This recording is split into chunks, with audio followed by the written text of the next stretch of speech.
everyone. Welcome to the very last paper session of SGP 2024. Woo. I'm Oded Stein from the University of Southern California, and I have the honor of presenting 3 wonderful papers with which we will end this conference. Our first one will be Winding Number Features for Vector Sketch Colorization by Daniel Scrivener, Ellis Coldren, and Edward Chien, and Daniel will present.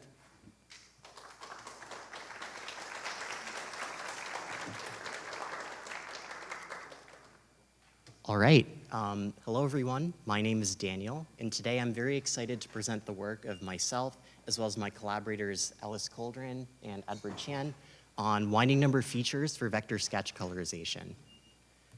In this talk, you're going to see us make use of 2 very classic properties of interest in geometry processing, winding numbers and Voronoi/power diagrams, to color sketches with flat fill colors, even in the presence of incomplete boundary data, such as when there are gaps present in the strokes. So just to be sure we're all on the same page when what I'm talking about when I reference vector sketches, for this, we have a pure geometric representation of the artist's brushstrokes. And this commonly comes in one of 2 main forms. You could either have polylines, in which case you have sample points that are connected by line segments, or you might have Bezier curves, which are like spline curves, for which we have control points that fit the curve. But either way, we're just operating on points, which is, I think you'll agree, a very simple data representation. And because of this, vector sketches are very convenient in a lot of ways. Of course, they preserve detail at any resolution, so you can display the output on any graphics device without losing quality. They're also very easy to edit and process. And as such, many drawing programs are themselves natively vector. Some you might be familiar with include Inkscape, some Adobe products like Adobe Animate and Adobe Illustrator, and just a lot of drawing applications that are meant for tablet computers. Okay, that's all well and good, but what about the problem at hand, which is coloring the sketches? Well, as it turns out, vector sketches are a bit difficult in this regard, because in terms of the data we're operating on, the stroke junctions themselves are often ambiguous, meaning that strokes don't always exactly meet as the artist intended in terms of the topology of the sketch. And in this case, we get gaps, which are very undesirable if you wanted to apply some sort of classic flood filling technique, as I'm sure you're familiar with from experience. And I would say that there's a need for current vector art and drawing tools to more fully meet this challenge. So for example, Inkscape only fills closed paths, and Adobe Illustrator has this live paint feature, which is good at closing gaps of sort of a uniform user prescribed size, but for what it doesn't get, the user then has to manually go and close the paths by hand if they then want to continue segmenting the sketch, which is time-consuming and also just very difficult, a very difficult visual task to identify where the gaps are. So with that in mind, let's take a look at some previous works that have attempted to color sketches, sorry, not necessarily vector sketches. And we'll start with a classic one known as lazy brush. So this one, for each one, I'll tell you what kind of input it operates on. This one is a raster method, right, operating in the pixel domain. And the idea here is to minimize a modified Potts energy by modifying the intended color regions with high-intensity areas of the image, which just correspond to the boundaries of strokes. And this is accomplished through like a very classic graph cut algorithm. Next, I'm going to sort of group 3 works together on the premise that they're all sort of targeted either implicitly or explicitly at detecting and closing gaps. So the first of these by Faugère et al.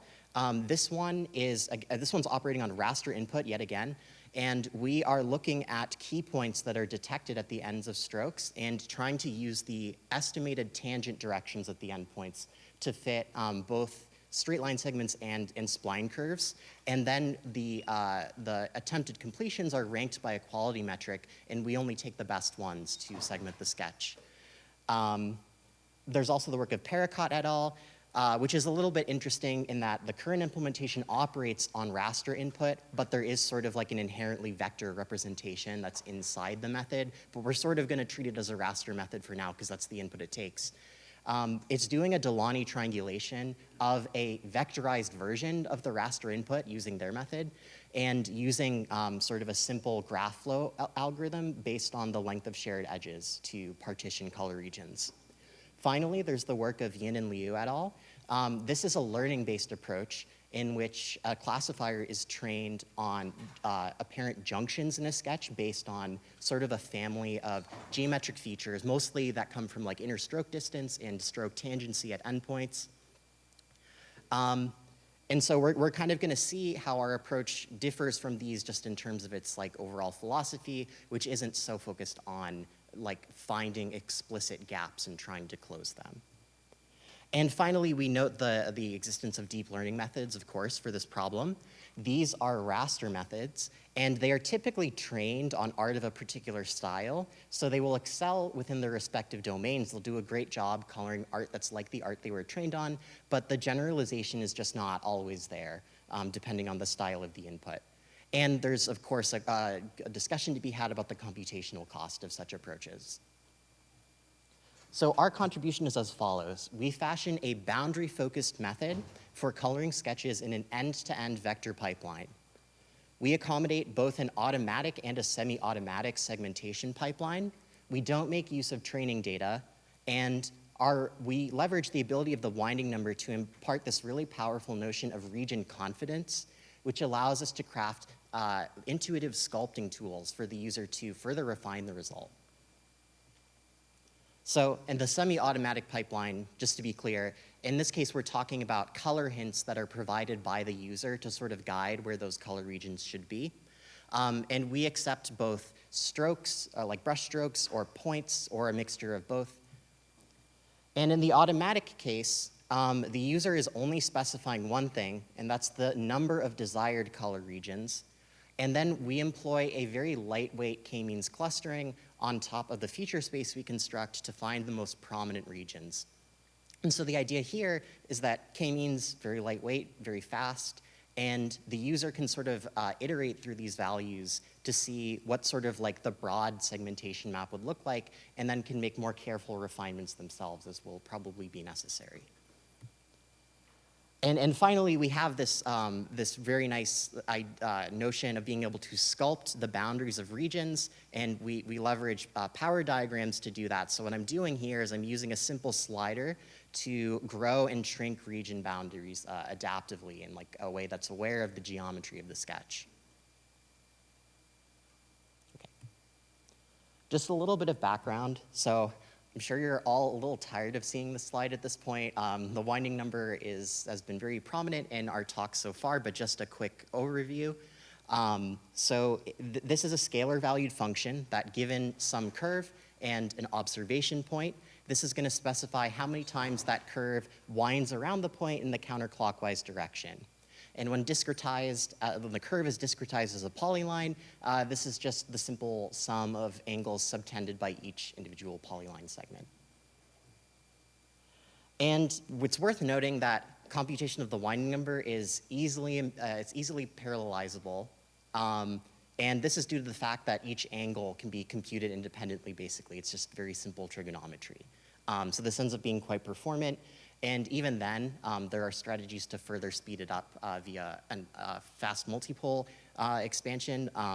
This isn't really necessary. This is more relevant in the 3D setting, but I thought it was worth noting. And the winding number, if you've like ever played around with it before, I think you will share my intuition for how it can provide very strong segmentation cues. So here, I've created this very gappy outline of a circle, right? Very incomplete. And when I compute the winding number on this example, I get a really strong segmentation cue where I can just threshold on a value and I recover the intended region, right? So this is promising. However, the winding number has another property, which is that it's orientation specific that we haven't really considered in that previous example. So for the same sketch, if I just orient the strokes differently, which literally means just draw them in a different direction, I get a winding number field that can look vastly different. And when drawing, the artist has really no reason to care about the orientation themselves. So that orientation I showed you on the previous slide produces a really strong segmentation cue. It's great for any further clustering. The one on the right, with just a few stroke orientations changed, is a lot less great, right? It's just not picking out that region as readily. And so you might see an example like that, and you might be tempted to ask the question, well, okay, do strokes have some sort of best orientation, and can we just find that orientation, and sort of that's like our feature that we're going to focus on? And occasionally this is true for very simple examples like the circle, especially if you're just doing binary segmentation. But if you're doing segmentation into multiple regions, more than just two, each of the two orientations for a particular stroke might favor a different fill region. And so the example I've drawn here, right, if you look at the center stroke, that orange stroke, in the left-hand case, it's like aligned well with the strokes that border the lower portion of the chair. So it's pretty constant in that area. On the top, though, there's like some kind of nasty like variation in how the winding number is changing over that area. And if I flip the stroke, I just get the opposite scenario where now the top is favored and the bottom is not. And so there's some sense in which these are like both valid orientations, and we need to consider them if we're going to successfully distinguish both of the regions. So with this in the back of your mind, let's consider the metric of total variation, which is very straightforward in the discrete sense. So if we discretize our winding number in a piecewise linear fashion over some triangulation, we're basically just looking at the norm of the gradient, scaling it by the triangle area, and the sum of all of that is going to be our total variation, right? And so I want to show you what the total variation looks like for our toy example here, right? So in the ugly case where we're not getting the feature that we want, the total variation is much higher. And we can see that this is mostly due to the fact that the gradient is kind of more peaked in the center of the intended region than it is in the better case. But it's worth noting that it's not universally lower in the better case. Instead, we sort of push this magnitude inside of the gaps, which I've tried to circle in green, right? So that's more peaked in the better example. And so if total variation can help us to localize changes in these winding numbers to just being at gaps, that's very helpful for producing, more useful winding number features. And this is just a slightly more complicated example to show you what the total variation can look like for different stroke configurations, so sets of orientations on the strokes. And you can see that, if we sort them in order of ascending total variation, the ones lowest in total variation, that one provides a very broad, nice inside-outside cue, right? It's getting the whole inside, and it's roughly larger than the outside. If you look at the other ones, they're imparting further useful information and sort of differentiating smaller regions of the sketch. And if you go all the way up, you get a winding number that is not very useful at all, actually, for this particular problem. So the ones with lower total variation are more important in some very apparent way when we happen to look at these results.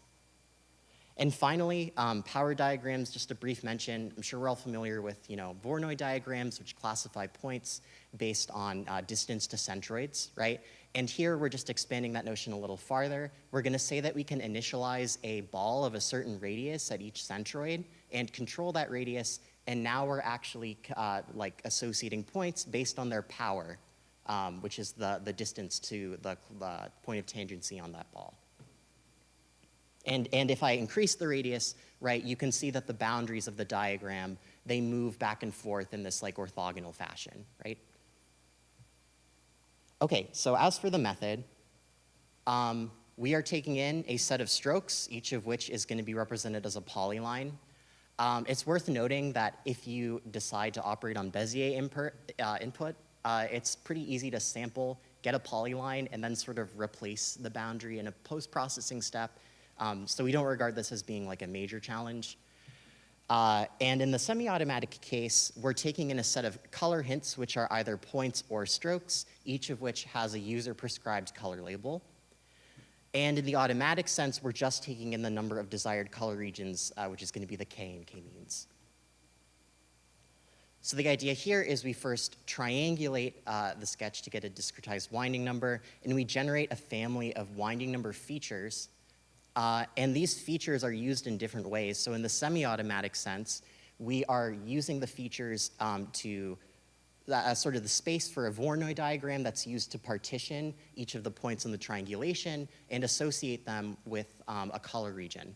And in the automatic case, we're performing k-means clustering in this feature space. We then do a bit of post-processing and extract the desired like hard color boundaries, at which point an output is given to the user, right? So we're sort of finished at this stage, but we're also not, because the user can then go on to further adjust the result via our power diagram sculpting. So quick note on the triangulation, it is, as you would expect, just a conforming Delaunay triangulation. And we see this choice of the discretization as being sort of adaptive to the winding number. So you'll recall that the winding number changes most rapidly actually close to boundaries and at gaps, right? And in the interior, it's changing much more slowly. We don't need as dense sampling. So having this denser sampling near gaps where we need it to capture the change in the winding number, and sparsity in large open regions is good so that we're not sampling too heavily in the space. Also a couple notes how the winding number is treated on this triangulation. To capture this like jump discontinuity that is characteristic of the winding number, if you are evaluating it actually on a particular stroke, at a given vertex on a stroke, yeah, you can very easily calculate the winding number in terms of the turning angle between the edges that are incident to that point on the stroke. And it's worth noting that at endpoints of strokes, the limiting behavior of the winding number is different in every direction, right? So you would kind of need this special projective interpolant to properly model that behavior. Unfortunately, we need finite total variation for our analysis, and so we need finite gradients. So we are just doing a very simple average. This doesn't end up mattering too much because the endpoints are not super prominent in the triangulation anyways.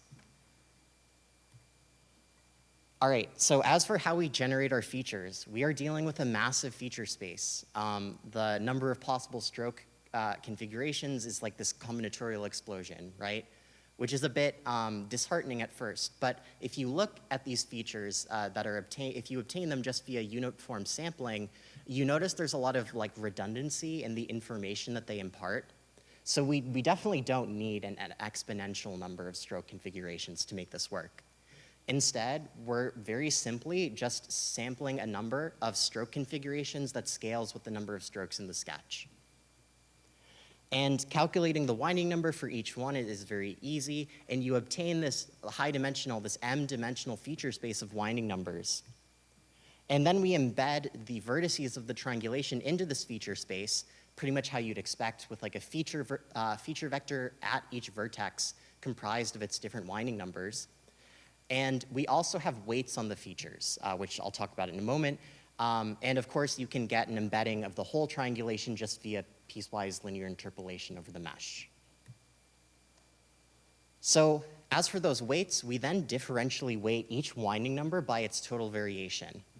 And here the strategy is kind of like laughably simple, right? We're looking at the best total variation winding number, and we're looking at the difference between that and whatever the total variation for this winding number happens to be, and that's proportional to the weight we use. So it's a very conservative strategy in some ways, and one of my curiosities is just to see if there are like more efficient ways or more effective ways to do this weighting. But for now, this is a sensible choice.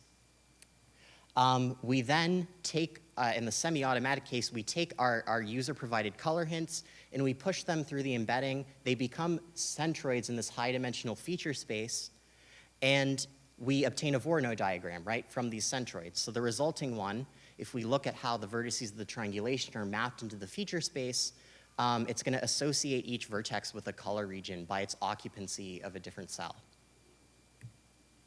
In the automatic case, we're doing k-means with just a slightly different flavor to it. This is inspired by, of course, classic k-means ++ and also the Pericott et al. Work, which has sort of interesting like graph-based ideas. So the goal is to get k centroids that will approximately minimize the CVT energy of the resulting tessellation. And the idea here is we're going to successively pick each new centroid as the barycenter of the triangle, minimizing this choice of a scoring function. And here, we're looking at the minimum distance to any centroid that we've previously picked. This is straight from k-means++, very intuitive. We want our new centroids to be as different as possible from what we've already found. And we're also scaling by the area of the triangle. The idea here is we don't want, if we're thinking about this as like clicking in different parts of the sketch, we don't want it to click near the boundaries. That's kind of not very natural. We want it to click in larger open regions where the triangles happen to be larger because of the properties of a conforming Delaunay triangulation. It's also worth noting we do have kind of a special strategy for initializing the first centroid where it kind of comes out of this very simple background map approach, which is this is the part that's inspired by the Paracot work. I'm happy to describe that more in detail offline. So we then post-process to just ensure that the color regions we've obtained via these labels are actually connected on the mesh. This is just something that we ensure so that we get nice, consistent color regions. And then finally, we pull back the boundaries of the Voronoi/power diagram onto the triangulation to get piecewise linear boundaries. And of course, at this stage, the user now has access to our sculpting tool. They can add, merge regions at will, very simple, and they can also use this sort of strength slider to control the boundary in a more fine manner. Okay, so as for some results, first I want to make everyone aware of the experiments we perform because there are a lot of choices that are made in this approach that would otherwise need some explanation. And I'm not going to go through them bullet by bullet, but I want to make you aware that they are here and that the idea is sort of to make sensible choices that work well, but can be sort of further improved via exploration. And a big part of this is just sort of accounting for the fact that we're sampling at random from this feature space. So we note that we have strong automatic performance relative to the automatic works on inputs that have diverse gap sizes. So the idea here is that they're not super strongly connected even when you look at them from a distance. And maybe the stroke tangency cues that would be used in gap closure methods are not necessarily always doing their job. The particular failure mode that we sort of avoid that I'd like to highlight is just sort of not getting anything at all, which can happen if you don't detect all the junctions that sort of circle a closed region. We also avoid major color spill in the semi-automatic case where we provide hints. You see that these two methods have a bit of trouble on this input because there's such a large gap at the rear of the elephant, right? And so we're getting segmentation of the background as well as color spill. Also, kind of an interesting example, this penguin, if you look at how the beak is drawn, again, stroke tangency is not giving you a strong gap closure at the end of the beak. So it's common to see either under or over segmentate, or the region doesn't really occupy the color region doesn't occupy the beak properly. But ours, based on association to strokes, which is imparted by the winding number, we're cutting the color region of the beak kind of where we should. So these observations so far sort of made us interested to see if other people see it too, right? Natural to validate in that way. So we do a small informal user survey on a selection of inputs from different data sets. I will say mostly quick sketching data sets. And we look at how we perform on so-called gappy inputs, inputs with more gaps in the outline, and we see that that's kind of the domain in which we perform especially well. The method is also quite responsive, and for simpler sketches can even update in real time with the user's inputs, which is pretty important. And so I have three different parts of the pipeline here. The first, the calculations, that's sort of an upfront loading cost. The k-means is if you'd like to run an automatic segmentation, that's how long it takes. And the boundary extraction is sort of if you were to modify the power radius, how long would it take for the program to update? And The implementation there definitely has some room for improvement, but I'm sort of encouraged by the fact that this all looks pretty good. We're operating on the order of milliseconds in a lot of these cases. Okay, and so to conclude, we perform especially well in inputs that have a diverse range of gap sizes. We accommodate both semi-automatic and automatic workflows with seamless integration between the two. We leverage the ability of winding numbers to impart region confidence, which results in this very powerful power diagram-based sculpting tool that makes the results easy to adjust and refine. As for limitations, our current implementation does not perform beautification of the region boundaries. You've probably noticed that they're piecewise linear, right? So they're a bit jagged if you zoom in, and this is an important consideration. You want the aesthetic quality of the results to be good. But fortunately, we could apply other curve optimization methods sort of on top of this to get nicer boundaries without compromising on like the geometry of what you're actually covering. We don't consider the question of how to automatically split or merge strokes, which is sort of important if you have a perfectly closed region, but you want to continue to segment within that region. And we don't attempt to automatically estimate K. I think you'd need a more tailored strategy for that than the general k-means strategies for estimating K. And we do note that there's sort of a performance gap in the automatic domain on inputs that have only very slight gaps and strong junction closure cues. That's when the other methods are really able to excel. So in the future, as I said before, I'd really like to experiment with some of the choices that we made in our current implementation and tune them for better results.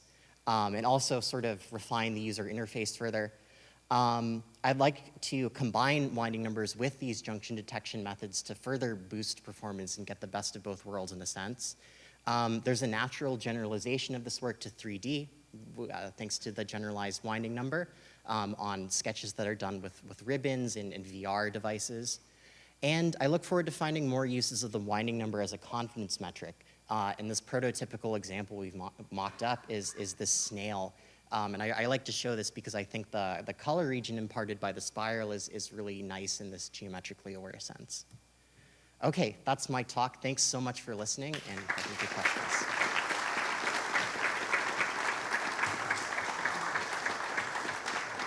Thank you very much for your talk. We will now pass on to questions. We will try something this session.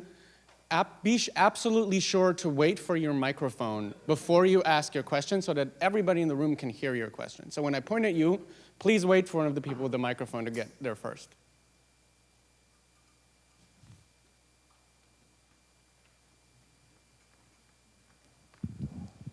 Do you make an effort to get that into something like Inkscape? Could you say that one more time? Do you make an effort to try to get that into something like Inkscape? Do you mean the raw sketches themselves or like the output of our No, method? the algorithm. So, like implement within Inkscape? I'm just not sure.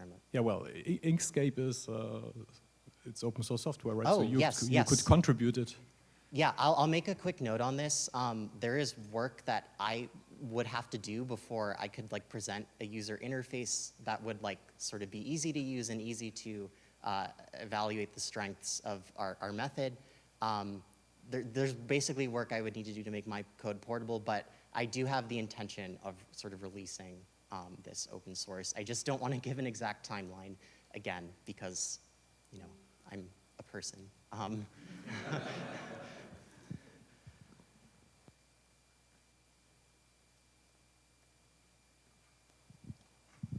Thanks, very cool work.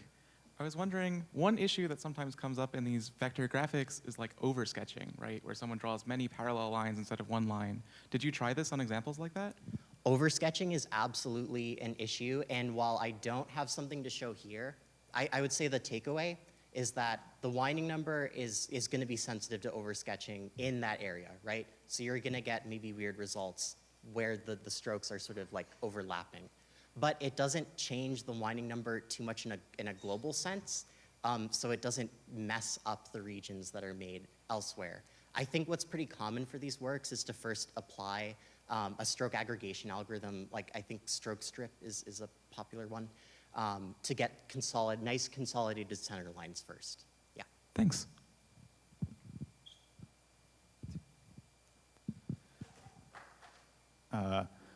So you mentioned that you're using Voronoi and power diagrams here. Are you actually computing the full power diagram in this high-dimensional feature space, or are you just doing it sort of vertex by vertex? It's being done vertex by vertex, yeah. Okay, and so if you wanted to pull back these gap crossings in a way that's not just piecewise linear, how would you do that? That's a very fair question. I don't think I'd considered like alternate strategies for just sort of like getting the boundary out of the feature space, since that is the truest representation of the boundary in some sense, right? Like you're taking the actual intersections between the edges of the triangulation and the boundaries of the diagram. I think what you would probably want to do is take those boundaries and then post-process them with like a sort of a Kerr optimization framework. That's my take on it, I guess.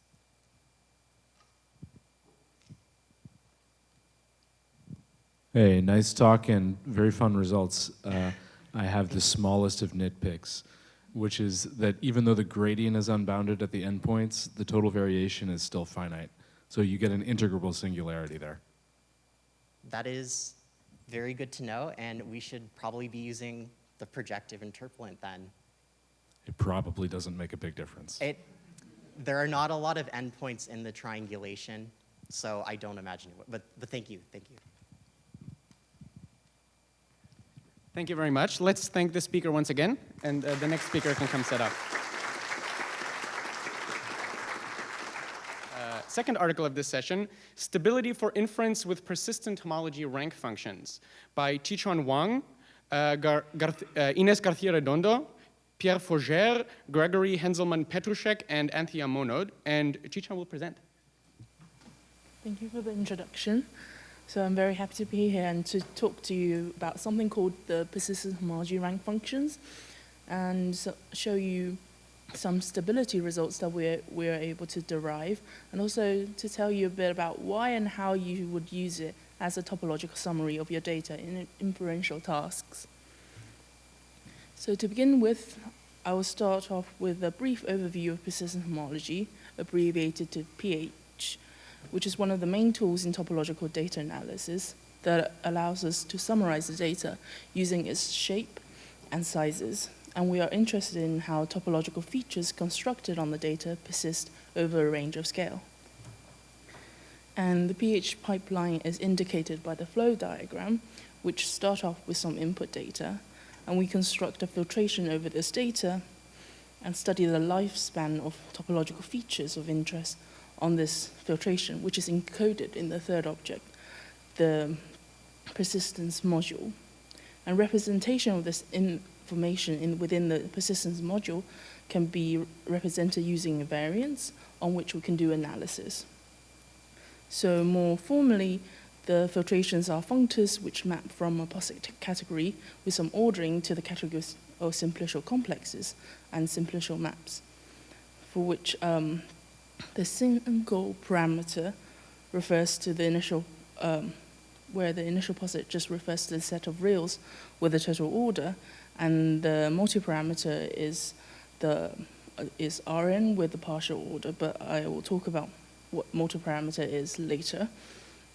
And then applying the, computing the homology, or applying the homology functor on this filtration gives us the persistent module, a category of vector spaces endowed with the linear maps from the inclusions within the filtration, which encodes all the topological information.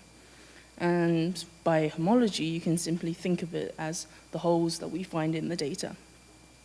By a very nice theorem called the structure theorem, we know that the persistent module is the direct sum of indecomposables, and for the single parameter case, this decomposition is unique, and the indecomposables are a set of interval modules which describes the lifespans of the topological features, which are indexed by the values bj and bi for each feature.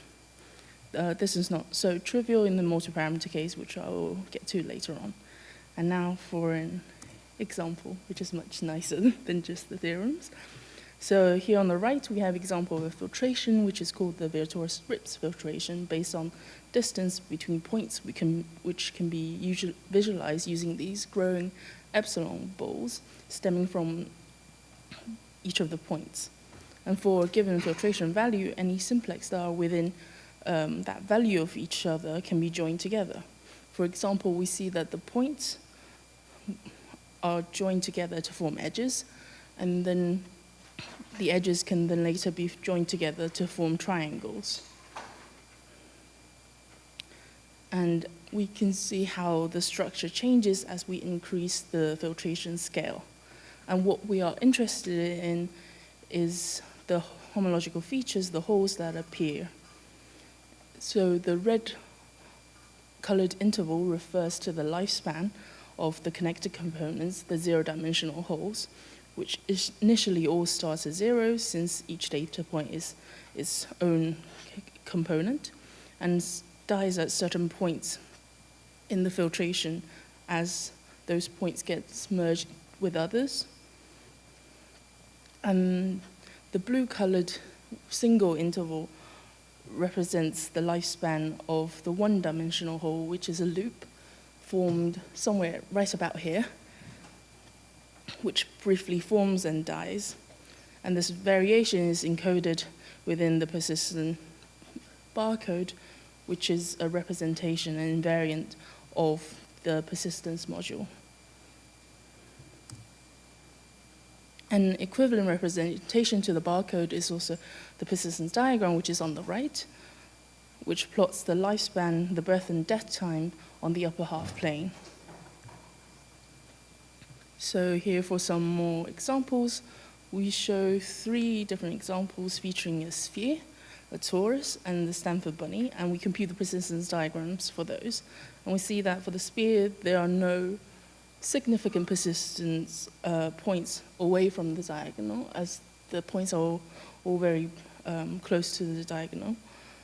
And this indicates there are no non-trivial loops on the sphere, since every loop that you can have on a sphere can be collapsed onto a point. And then in contrast, we have the persistence diagram of the torus, which features 2 persistent points, the 2 orange points that we can see, which are much higher than the others. And this shows the 2 horizontal and vertical loops you have in the torus. Then the persistence diagram for the Stanford bunny is a bit more complex to interpret, and we see 1 very significant persistence cycle.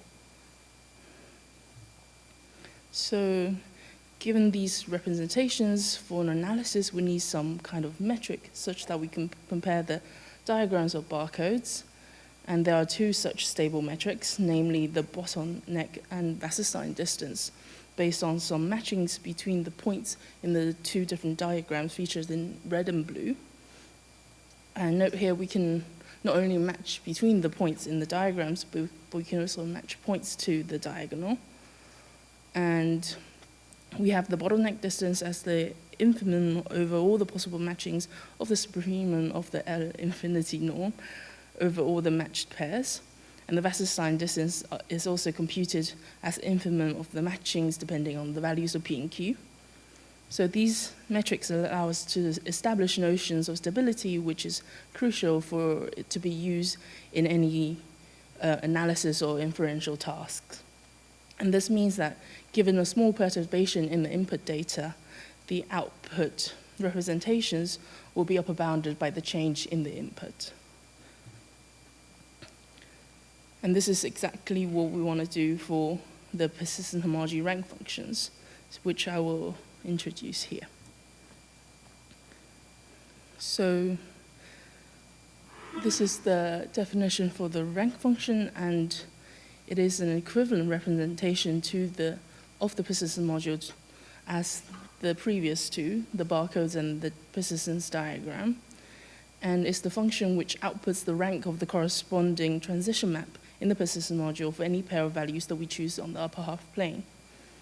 And a bit of historical background.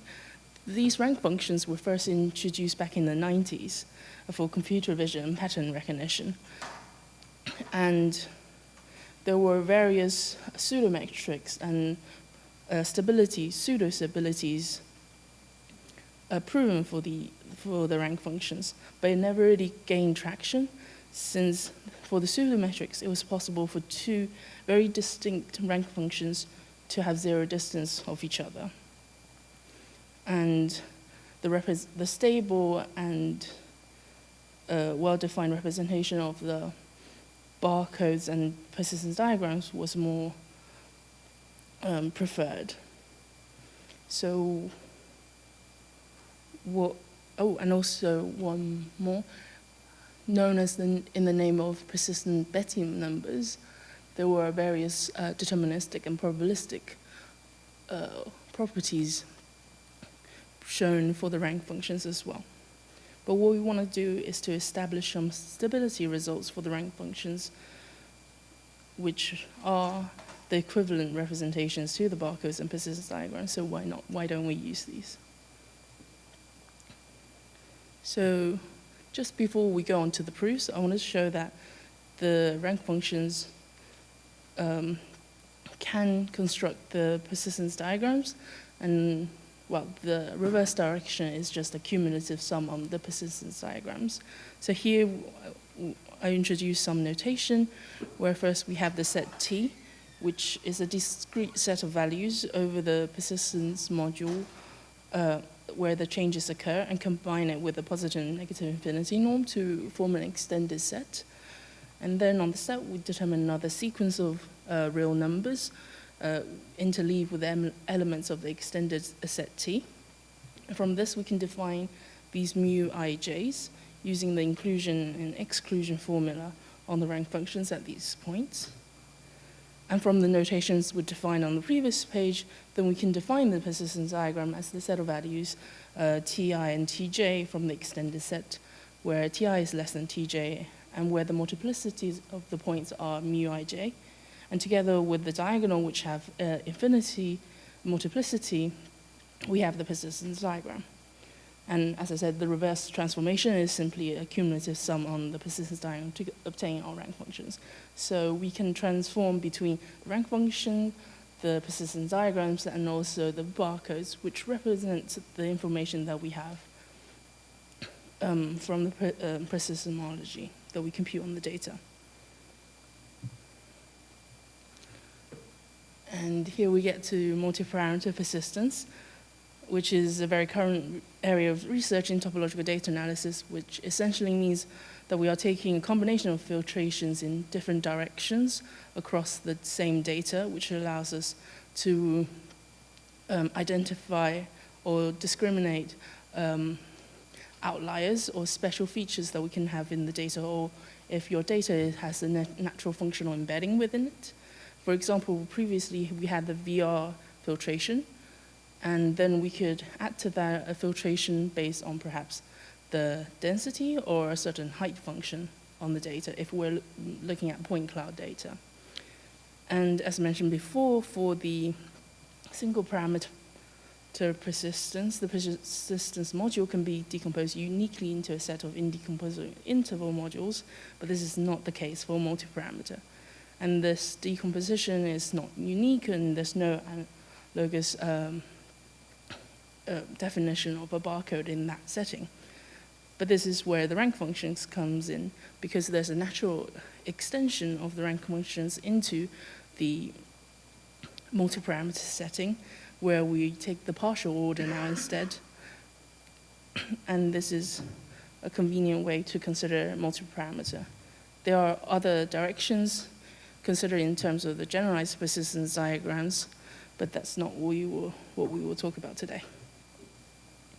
So kind of a midway summary. To summarize, up to here we have the pH rank functions, which summarizes the data and all the topological information, and they are computable in both single parameter and multi-parameter persistence. And in the single parameter case is a complete invariance, which has this unique decomposition. And then in the multiplier case, we can easily generalize rank functions. Being a function, the rank functions benefit from the wide toolkit of the functional data analysis literature, as opposed to certain vectorizations of the persistence diagram, which may lead to loss of information, or even compared to the computing things on the persistence diagrams themselves, which is not so intuitive, since there's no easy notion of addition or subtraction given two diagrams. And then what to do next is to show some theoretical stability, and then to test it out on some inferential tasks. Stability. So there have been various metrics defined on the rank functions, and stability results relating to some of those metrics, the pseudometrics or the matching distance, as we saw before. And the matching distance has been the most popular one, since it has the connotation to the matching that we perform in the bottleneck or the Wasserstein distance. And it is stable with respect to some conditions or under the interleaving distance. However, for the interleaving distance, it does not provide a Hilbert structure, which is often needed for statistical methods. So what we want to look at instead is the LP distance, and which provides a Hilbert structure for p = 2. And this has previously been studied by Scrivener and Turner, where they used a weighted metric due to the presence of essential cycles, so cycles which persist until infinity, and they remain a very prominent point when we compute the rank function, and gives an infinite distance between two rank functions which have essential cycles starting from different values. But then we discover that in real-life applications, we often truncate those rank functions, or within the computation of persistent homology, so then the effects of these essential cycles are kept to minimal, and then the LP distances are actually rigorous metrics, and we can provide the following stability results. The first is with respect to the bottleneck distance, and for this we require a truncated rank function, which is removing a band of width delta close to the diagonal of the current rank function, and we can find the stability bound for the truncated rank function using any LP metric between 1 and infinity, and the bound will consist of some constant and the bottleneck distance up to a Holden component, but this has the limitation that we're removing this band close to the diagonal, essentially removing many topological features, and also we're not using the full rank functions. And this leads on to the next stability results, which uses the full rank functions following from a stability result of the Wasserstein distance from Scrivener and Turner, so that we have the stability results for the rank functions with respect to the one Wasserstein distance for p = 1 or 2.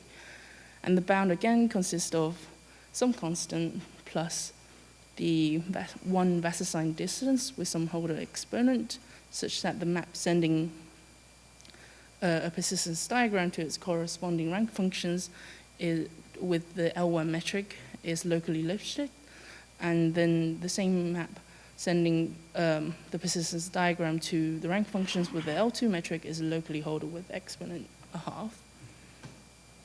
So having had these nice stability results for the rank functions, we know that they are indeed faithful representations of the data, and we can interpret from the data to the rank functions. We now see how they perform in inferential tasks.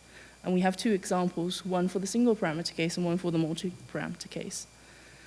For the single parameter case, we study a medical application, the classification of healthy and post-stroke patients based on heart variability data, which takes the form of a sort of a time series. And compared to the VR filtration that I showed before, we're using a different filtration. and where we first interpolate between the points in the time series to give a piecewise continuous function, and then compute the zero-dimensional persistence homology on sub-level sets based on the height function. So essentially, we're looking at the number of components that lie below a certain level and obtain the rank functions that way. And here is the example of the flow going from the time series, interpolated time series, and the persistence diagrams, then the rank functions. And we train a functional support vector machine classifier using various kernels and dimensional reduction techniques to mitigate the effects of the curse of dimensionality, since inherently the rank functions are infinitely dimensional, and when we take any kind of discretization of the rank function, they are also very high dimensional. And quick recap, SVM is a binary classification technique, and in the classical sense, we're looking to find this boundary or hyperplane which maximizes the boundary and the separation of the two classes. And we adopt the soft margin approach, which gives some leeway between the separation of the two classes. And there's various kernel tricks or projections that we can use to help us better find this boundary. Then for the functional case, we can use the same construction as the classical case, but also benefit from the functional nature of our input data. And to reduce the dimensionality, we can take on projections to basis functions obtained either using a data-driven approach such as FPCA or using some predefined basis such as the wavelet basis. So here are the results that we obtain for the different classifiers, for the different kernels that we use, and also the projection that we use. And the best performance that we obtain is the accuracy of 84% with the polynomial kernel of degree 2 trained on the projected data, either projected data. And this is an improvement from the previous non-persistent-based approaches, and also a persistent-based vectorization approach, which gave AUCs of 0.79 and 0.75 and 0.77.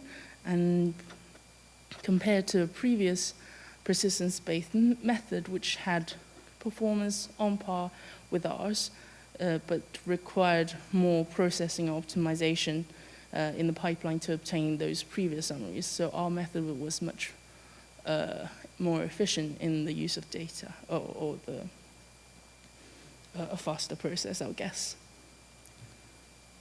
Then for the multi-parameter or biparameter application, we wanted to show whether the additional information in the second filtration actually improves the performance of our classification. And this is carried out on a set of 70 long CT image data from a previous study by Vandel et al., where they experimented with single parameter topological summaries in classification, which did not always give the best performance compared to others. And the goal here was to determine whether the CT images featured tumors which were benign or malignant.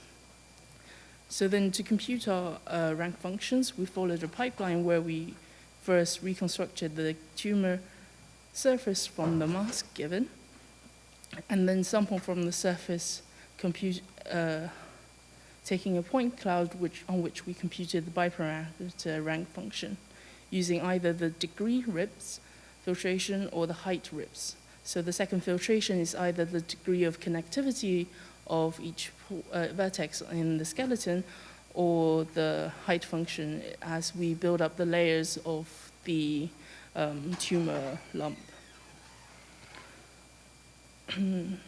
And the classifiers that we trained were the KN and MBD classifiers. And here's just a brief reminder. Firstly, the KN, which can be used on both multivariate and functional data, classifies a new point based on the majority vote of the k closest neighbors measured by the L2 metric. And then for the functional maximum depth classifier, we construct the bands for each class, which closely encapsulates all the input functions of that class, and it introduces a notion of depth, which is roughly the time a function spends in this band. And then a new function is assigned to the class which maximizes the time spent within it. So here are the results again. We see that the classification of the benign and malignant tumors, the rank function computed with the degree RIPS filtration with MBD classifier produces the highest AUC of 0.72, and then using the images with better contrast, which is the pink table, we obtain with the KN classifiers on the height RIPS filtration an AUC of 0.83. And to give some perspective of this, the previous study, they were able to attain the highest AUC of 0.67 without contrast and 0.78 with contrast. And this was achieved with the ensemble learning. So I've shown how we evaluated the performance of the topological representation of the data as rank functions in the real-world applications, and saw that incorporating these topological information outperformed previous non-topological methods or single parameter topological methods. And with the stability of the rank functions that we've proven here, this opens up quite a lot of opportunities for many more applications combining existing tools in functional data analysis or in statistics and machine learning combined with persistent homology or the rank functions. And I do welcome you to try out the rank functions on your own data as well. The code is available in this repo. And with that, I thank you for your attention. Welcome any questions.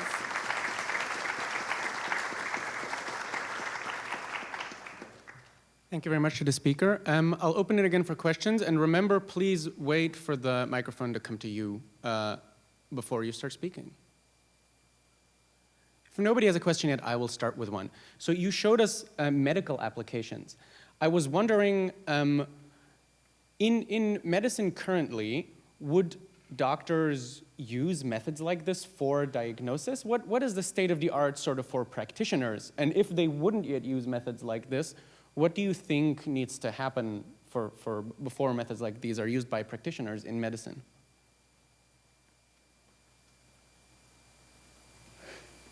Well, the hope is that these methods will be able to benefit eventually the doctors in their diagnosis somehow. But I guess with the implementation of new technology in medicine is a bit uncertain, I'll say. Thank you very much. I'll ask a second question. You drew a distinction between multi-parameter and single parameter. Can you sort of elaborate what the theoretical difficulties are that make multi-parameter more difficult than single parameter? Yep. So in single parameter, we were able to break down the persistent module into these interval modules, and which are uniquely, which is a unique decomposition. So then we're able to get those barcodes, which actually is unique for the data that we have. But then for multi-parameter, we no longer have this nice decomposition. We do have decompositions in general, but that's non-unique, and it's much more difficult to think about a barcode in the higher dimensional space, since we're looking at two directions or even more directions that we're taking this filtration. So if we have two parameters two input parameters for our rank function or for persistence module or barcodes in general, then that's for how do you imagine a four-dimensional space and how do you represent it? Thank you very much. If there are no more further questions, we'll thank the speaker again. Thank you. And we'll prepare for our last talk. Cool. Welcome to the very last talk of this year's SGP. We will be hearing about coverage access plus, efficient inner point selection for 3D shape skeletonization by Zimeng Wang, Zhiyang Rui Su, Cheng Lin, Yuan Liu, Xiaoxiao Long, Shiqing Qin. Taku Komura, Xiaoming Yuan, and Wenping Wang, and Zhiyang will present. Thank you. Yeah, hello everyone. This is Redondo, and I'm a fourth-year PhD at the University of Hong Kong. I'm now visiting UPenn as a visiting PhD there. And today I'm very happy to present our work, Color Axis plus for the media axis transform computation of the given 3D shape. The input shape can be the mesh or point cloud or the triangle soup. And just don't be misled by the word skeletonization here. We are actually talking about the media axis transform, the MAT. Yeah, this work is a follow-up work of our previous method, coverage axis, which was published at Eurographics 2022. Media axis is known to be a powerful shape descriptor of the input shape. It's defined as the locus of the center of maximally inscribed spheres inside the volume. And the spheres, as known as the media balls, are tangent to the boundary at 2 or more points. And the media axis, together with this rigorous function, forms the media axis transform, the MAT. And here are examples of MAT in 2D and 3D. The MAT contains both curve-like and surface-like structures. And this is different from the curved skeleton. It offers a consistent definition for arbitrary shapes with super real representation capability. With MAT, you can use media cones and media slabs to reconstruct the shape. MAT has a wide applications in various tasks. It has been used for the shape reconstruction, segmentation, abstraction, recognition, and simulation, and so on. And recently, there has been some effort made for the shape generation based on the MAT, and which is topology aware and with a high shape diversity. However, MAT is known for its instability. It's a problem with MAT actually. So there can be many media spikes, and this is because typically we use Redondo diagram that inside the volume as an internalization of MAT. And when there are some perturbation, obviously the noises on the surface, there can be many bothering and unstable media spikes. So one key goal of the MAT computation is to get a clean and stable MAT. MAT has been widely studied in the past decades. So for the mesh input, to get a clean and stable media axis, different metrics have been used for the MAT pruning, like two-side Hausdorff distance or the erosion thickness metric. And to get a good topology of MAT, voxelization-based lambda pruning has been used for the in a method called voxel call. And the previous method called QMAT, they proposed a method based on the quadratic arrow metric QEM for the edge collapse during the MAT simplification. And the follow-up work QMAT plus further consider the sharp features during the edge collapse using the QEM. And recently, MAT-PF is proposed to preserve the on-surface sharp feature during the MAT simplification based on the restricted power diagram, and they get good result for the CAD model. This method has shown encouraging results. However, most of the methods are limited to the two manifold surface input, and some of them are suffering from the high computational cost, and some of them produce simplified MAT, which can still be redundant. I mean, there are still relatively large number of media balls. And currently, point clouds are more and more popular, and they are more and more readily available. So for point cloud input, many geometric algorithms have been proposed to compute the skeleton given the point cloud input. And some methods like L1 skeleton, deep point consolidation, and so on. Meanwhile, neural-based method has been proposed to regress the skeletal point and build up the connection among these points. For instance, point to skeleton first predicts the skeletal point, and then use the graph neural network to build up the connection. However, these kind of data-driven methods are limited by the training data, and they typically have a very limited generalization capability. I want to mention that media axis has a very strong correlation with the distance field. So as shown here, one actually could first learn the distance field and then extract the media axis from the field. This is a photo I took 2 days ago. It's a presentation of one Lipschitz neural distance field. And you can see there are media axes inside and outside the volume. Yeah, so in the paper, neural skeleton is published very recently. And they first learn the distance field, and then they extract the skeletal point from the SPF, and then use the coverage axis to compute the compact MAK result. So first, then come to our method, the coverage axis. And our goal is to compute the compact and stable MAK given the input shape. It can be the mesh, can be the point cloud, can be the triangle soups. And we model this problem, the media ball selection problem, as a set cover problem, the SGP. I will give more details later because this paper is a follow-up of our coverage axis paper. But here, I first come to the summary of the previous method for the MAK computation given the point cloud input. So in summary, the existing methods typically suffer from low shape approximation or reconstruction accuracy, as we will show later. And some of them suffer from the limited generalization capability, as I mentioned, especially for those neural-based methods. And some of the methods also still suffer from the heavy computational cost. Okay, I will first come to our previous method, coverage axis, and then we will introduce our new method, the coverage axis plus. So to get a compact MAK in coverage axis, in general, our goal is to find the minimal member of dilated inner ball that cover the surface. That's the general idea. And here we can see the input shape and the inner point candidate. It can be randomly generated inside the volume. And then we get when we dilate all the balls by adding a Qiquan small value, delta R, to their radius. And then we solve the SGP problem to find the minimal member that covers the whole surface. And then we get the selected point.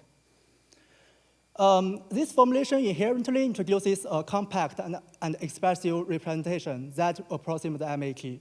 So first, for the constraint, the coverage constraint ensures the consistency between the selected media balls and the input surface. And second, for the goal, our goal is to find the minimal member of the dilated ball for the shape approximation, give the compact media ball selection result.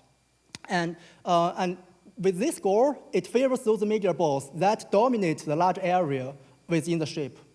And this corresponds very well to the definition of MAK, as we mentioned, the maximally inscribed spheres.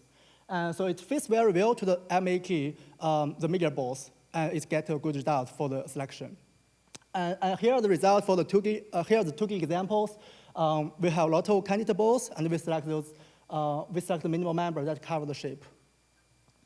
I will talk about the connection among these selected points later, but here I just show the general idea of how we select the points and all the media balls.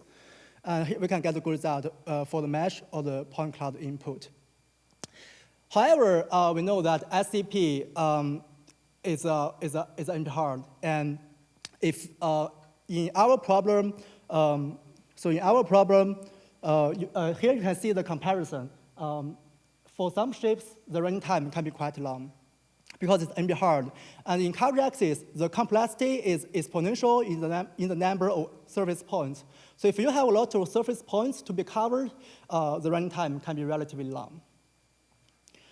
So we would like to know, can we avoid the hard constraint with the coverage constraint, the hard observation problem with the coverage constraint, and which is in SGP format? And can we select the representative media balls in a more efficient way? So in coverage axis plus, we introduced a very simple and effective method for media ball selection. And we consider some key standards for the selection. First, we consider the coverage score because we take that the kind of representation capability of the media ball. And we also consider the uniformity and the centrality when we select those balls. And our idea is to select the ball gradually. We will assign a score for each candidate point in the set of unselected points. And we will select the point with the highest score until the member of selected points achieve a user-specified number. So following the ideal coverage score, for each candidate ball, we measure the number of the surface samples that remain uncovered, yet can be covered by this candidate ball. We measure this as its cover capability, or its coverage score. In other words, when we select the ball, we are trying to select those balls that can cover as more uncovered samples as possible. And you can see the example here. We are selecting the balls to cover the shape.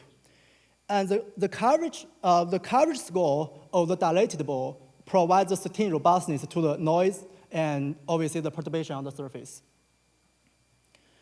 And okay, if we check the coverage score, it's not 100%, but it still have a very high coverage rate. So the coverage score favors the meager balls that dominate a large area within the volume during selection. And this thus promotes a high coverage rate of the overall shape to effectively enforce the consistency with the consistency between the meager balls and the input shape. And yeah, so this will give us a relatively good coverage of the shape. And we further encourage the uniformity of the selected points by introducing the uniformity score. So with this score, we aim at punishing those candidate points close to the set already selected, so here's an example. It's quite straightforward. Suppose we already select P1, P2, P3, and P4, and we will select the next ball, and the next ball will be P because it has the highest score in terms of distance to the selected set. And then we will select the blue balls, the blue points. And finally, we encourage the centrality of the selected points by introducing a centrality score for each candidate. And we simply define this centrality score based on the meager rigors. So we just use this kind of simple format, and it will give us a relatively good result for the general shapes. So as a result, with all terms, all scores standardized, we combine them and keep selecting the points based on the score for the highest score at each iteration until the number of selected points reach the number that's specified by the user. And you can see here, we actually have more average study in our paper, but here we just show the combination of these scores give a relatively good MAQ competition result. Here I want to show, although our method is a heuristic, it works in a greedy manner, but we found that if we use different stop conditions, we set different target number of the skeleton point, it will give us a relatively good result for the MAQ computation. Here we test with 30, 50, and 70. Next, I will show how we build up the connection once we select all the meager balls. As we mentioned, we can process mesh input or the point cloud input or the triangle soup. So for the mesh input, it's relatively easy because we know we can get a good correspondence between the surface and the volume diagram, obviously the meager axis. So for the mesh input, we will first embed the selected points on the volume diagram that's inside the volume. And then we'll do the edge collapse following the Q-mat using the quadratic arrow matrix. And then we finally get the simplified MAT. But for the point cloud input, we follow the idea proposed by the power crust. So here, suppose P plus and S denotes the selected points here, and S is the surface points. And we will compute the power diagram on the set of dilated meager balls and the surface ball. For the surface ball, the radius is set to be the dilation offset. And then we establish the connection by taking the edge among the selected point on the dual power diagram, which is the regular triangulation. Here I want to mention two things. The first, power crust define the pole for the MAQ approximation in 3D. So typically, we will take the vertices of the vertex of the Volney cell that have the farthest distance to the sample. But here we found that our selection will give a relatively good position of the vertices. So we are not actually So we're actually not using the pore, but we just use the selector point. And we found in most cases, it gave us a good connection result. And second, if we check the dilated ball, there are typically intersections when we have the coverage score. So there are intersections. And this will typically lead to a connection, but still it's typically. So I have to say in some scenario, even if there are intersections between two power balls, between two or many megaballs, balls, there may not connection among them. But typically in our scenario, we will get a good connection among these points.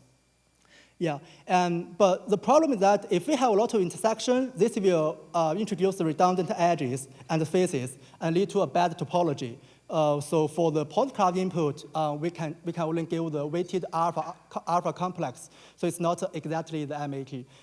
Yeah, so this is we will discuss this problem in the limitation section. And here we show our results for the mesh input, and we also compare with previous method. As I mentioned, some methods, they give a relatively redundant MAT simplification result, but we can give a compact one and with a relatively higher approximation accuracy. And our method also works well for point cloud and the triangle soups. I mean, because we don't have assumption on the manifoldness of the surface, so we can just use a point. We just based on the points, so we can use the sampling the points on the surface to solve our problem. And here we use a Faugère number for the inside and outside volume determination. Yeah. So here I summarize some features of our method. So we allow first, it allows the MAT computation for various shapes represented by the watertight meshes, triangle soups, and point clouds. And we also allow user to specify the member of skeletal point. And it also enjoys the high efficiency while achieving better or more competitive reconstruction accuracy. We also have a few parameters, and we surprisingly found that we have 3 terms designed in this paper. And we can, after standardization, we found that we can achieve good result without need for complex weighting. I mean, yeah, in most cases, we can get a good result. The result we show in these slides and in our paper, we don't have a special weights for each term. We just use 1 for all the terms. And also, as I mentioned, our method could also handle random generated candidate points inside the volume because coverage axis plus or coverage axis could select the most expressive ones from the overfilled inner point candidates. And here, I will discuss about the limitation and the future works. So first, as I mentioned, for the point cloud input or the triangle soup input, we are actually using the regular triangulation to get the weighted alpha complex. So topology of the MAT is not that good.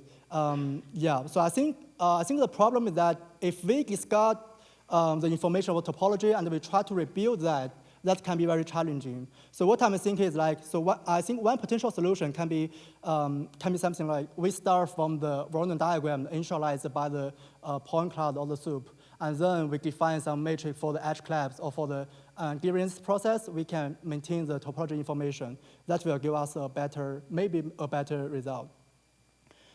And yeah, because we are using covering stuff, so the dilation factor is very important. And typically, it cannot be too small or too large. So if it's too small, we cannot cover the surface. Or if it's too large, it will destroy the topology, as shown here. And since the goal for this paper is to compute overall compact MAT, so our method may not perform very well for the shapes like CAD model that with very sharp on-surface features. Yeah, so in future, maybe we could detect those sharp features on the surface and then build up the connection between these features and the media axis. And also I want to say that although one could specify the member of skeletal point we would like to get, but it cannot be random. Suppose we just use 1 skeletal point, that's not possible for the general shapes. And lastly, I will say, so in terms of compactness, it depends on the primitive you are using. So actually, you can define different bounding volumes, like sphere or maybe like a cube or some other geometry primitives for the bounding volume. It will give you a different selection result and give you a different geometry feature, the distribution of the points. And since MAK encodes both geometry and topology information, I believe there is a big room for the 3D shape generation based on the Sutcandle skeletal representations. Yeah. And our codes are all available on the GitHub. So yeah, that's all. Thank you. Yeah.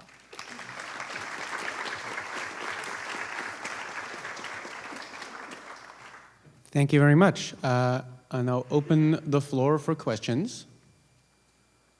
While people think of questions, I will ask one of my own. So an important part of your method is this random sampling inside the shape to generate candidate points. I wonder how deterministic your method is because you have to do this random sampling. Especially, I assume, if you have a shape with lots of thin features, do you always get the same result? What if it sometimes samples the features and sometimes doesn't? Yeah, for very thin structure, if you cannot have suppose you use a fast Venn number or use some, you compute the Venn diagram and use the fast Venn number to get the inside points. If there are no sufficient candidate points, you cannot do the selection. That's a limitation. Yeah, that's true. Yeah. So how do you pick how many points you sample? How do you decide this?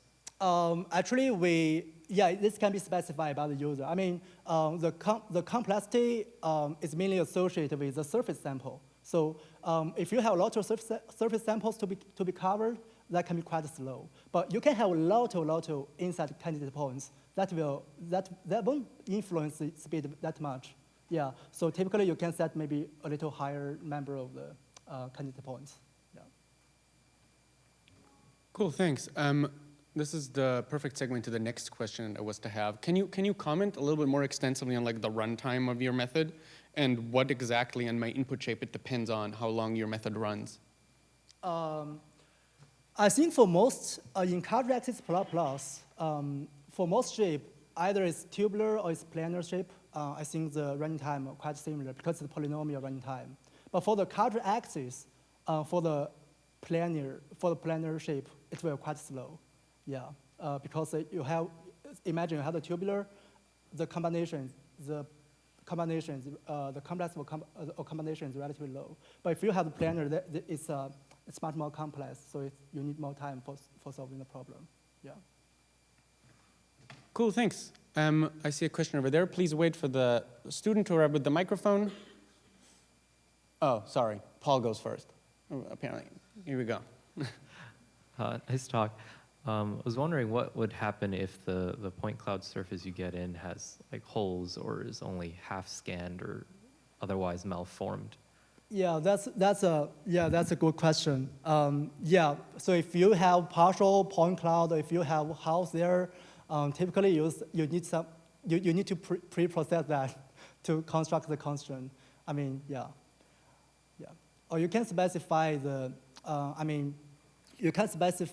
you can add more constraints during the optimization to add some fake surface point and to solve the SGP, or to select the points. Yeah. Thanks. The result, even if you assume you solve your optimization problem optimally, the result will depend on the dilation, right, that you choose. Sorry, you mean the color axis one? The dilation that you fix, right, that influences the result. Yeah. Do you have any ideas on how to choose this, and maybe even further how to, it could be useful to vary the dilation over the shape. Are there any ideas how to do that? We actually, in our previous paper, color axis, we discussed different manner for the dilation. It can be a scale, or it can be the offset. Actually, in this paper, we just fixed the dilation. If you have different dilation, it will give you a different compactness. Yeah, but I want to mention that in our previous paper, we tried scale and offset. For the scale one, if there is a small ball, if you use a scale, it will it won't be that large. If there's a large ball, it will become larger, and this will give the shape-aware selection result. Yeah, and that can be used for the segmentation or something like that. Maybe, yeah. So dilation factor is very important. Yeah.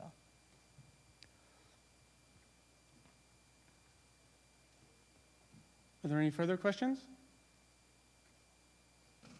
I do not see any further questions in the audience. And let's thank all of our speakers again. Thank you very much. Thank you.